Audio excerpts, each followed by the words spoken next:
মাহমুদুল, রংপুর সহ আশপাশের এলাকায় ভোটের প্রস্তুতির কেমন চিত্র দেখছেন, কি বলছেন সাধারণ মানুষ? সার্বিক পরিস্থিতি জানাবেন।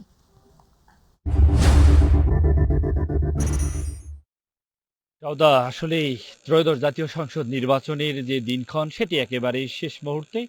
প্রার্থীদের যে নির্বাচনী প্রচারণার কার্যক্রম সেটি কিন্তু একেবারেই শেষ। যেটি আপনি জানেন যে আজকে সকাল 7:30 থেকে যে নির্বাচনী প্রচারণার শেষ সময় ছিল, এরপরে কিন্তু আসলেই ভোটাররা কিন্তু উন্মুখ হয়ে আছেন। তাদের যে ভোটাধিকার, তাদের যে নিজ নিজ দলের প্রার্থীদের ভোট দিয়ে নির্বাচিত করবেন সেই প্রত্যাশা নিয়েই কিন্তু আসলে সাধারণ মানুষ কিন্তু উন্মুখ হয়ে আছেন। তবে এবারের ভোট কিন্তু আসলেই বলা যায় যে উত্তর অঞ্চলের মানুষ নানাভাবে বঞ্চিতর শিকার ছিল। সেই বঞ্চিত মানুষগুলোর কথা যারা এই ত্রয়োদশ জাতীয় সংসদে যারা নির্বাচিত হবেন সেই মানুষগুলো, বঞ্চিত মানুষগুলোর কথা কিন্তু সংসদে গিয়ে বলবেন, এমন জনপ্রতিনিধি কিন্তু তারা এবারে নির্বাচিত করতে চান। তবে তারপরে কিন্তু এই নির্বাচনকে কেন্দ্র করে নানা শঙ্কার কথাও কিন্তু ভোটাররা বলছেন যে বিগত সময়ে নানা ধরনের বিশৃঙ্খলা সৃষ্টি হতো ভোট কেন্দ্রে। কিন্তু আমরা দেখেছি যে বিগত সময়ে সাধারণ ভোটাররা যেটা অভিযোগ করেছিল যে আমরা আসলে একজন ভোটারের কাছ থেকে মন্তব্যটা শুনতে চাই যে বিগত সময়ে তো আসলে আপনারা ভোট দিতে গিয়েও দেখেছেন যে আপনাদের ভোট দেওয়া হয়ে গেছে, আবার দেখা গেছে যে অনেক ক্ষেত্রে ভোটারের উপস্থিতি নাই।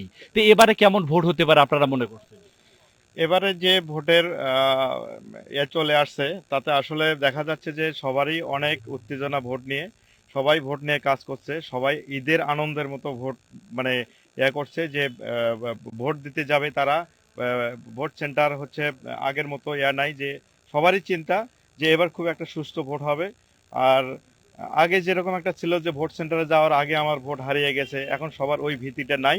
আসলে যদি সরকারিভাবে আরো যদি পদক্ষেপ নিয়ে যদি এটা কঠোরভাবে একটু নিয়ন্ত্রণ করে, তাহলে দেখা যাচ্ছে যে আগামীতে আরো ভোটের প্রতি মানুষের আগ্রহ এবং বেড়ে যাবে।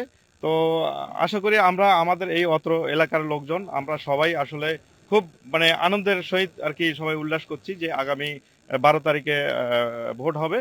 এই ভোট মাঠে সবাই আমরা ঈদগাহ মাঠে যাওয়ার মতো করে সবাই আমরা এই প্রস্তুতি নিয়ে আছি আর কি। জি, যেমনটা সদা শুনছিলেন যে আসলে এই অঞ্চলের যারা ভোটার রয়েছেন, আমি ছোট্ট একটি বাজারে রয়েছি, এটি বৈশাখী বাজার। সেখানে আসলে ছোট্ট বাজার হলেও সেখানে কিন্তু মানুষের যে গাদাগাদি, সেখানে কিন্তু চার ক্যান্টিন বলেন, বাজারে টং বলেন, সব জায়গাতেই কিন্তু এখন যে ভোট নিয়ে আসলে কেমন প্রার্থীকে তারা বেছে নিবেন, কি ধরনের প্রার্থী নির্বাচিত হলে এই অঞ্চলের উন্নয়নের কাজ করবে তারা, এই জল্পনা কল্পনা এবং তাদের মধ্যে যুক্তি তর্ক, এগুলোই কিন্তু আমরা আসলেই দেখছি। এবং বৃহস্পতিবার অর্থাৎ আগামীকালকে একটা দিন পরে কিন্তু যে ত্রয়োদশ জাতীয় সংসদ নির্বাচন অনুষ্ঠিত হবে, সেই জন্য কিন্তু এখানকার ভোটাররা আসলে তাদের যে উৎসবের অপেক্ষায় রয়েছে যে আগামীর এই ত্রয়োদশ জাতীয় সংসদ নির্বাচন উৎসব মুখর পরিবেশে অনুষ্ঠিত হবে। এবং আইন শৃঙ্খলার কথা যদি বলি যে নির্বিঘ্নে নিশ্চিন্তে ভোটাররা যাতে ভোট কেন্দ্রে যেতে পারে সেজন্য কিন্তু আমরা প্রস্তুতি ইতিমধ্যে দেখেছি। রংপুর মেট্রোপলিটন পুলিশ কমিশনার তিনি কিন্তু ব্রিফিং করেছেন। রংপুর জেলা পুলিশ এবং প্রশাসনের বিশেষ করে র্যাব,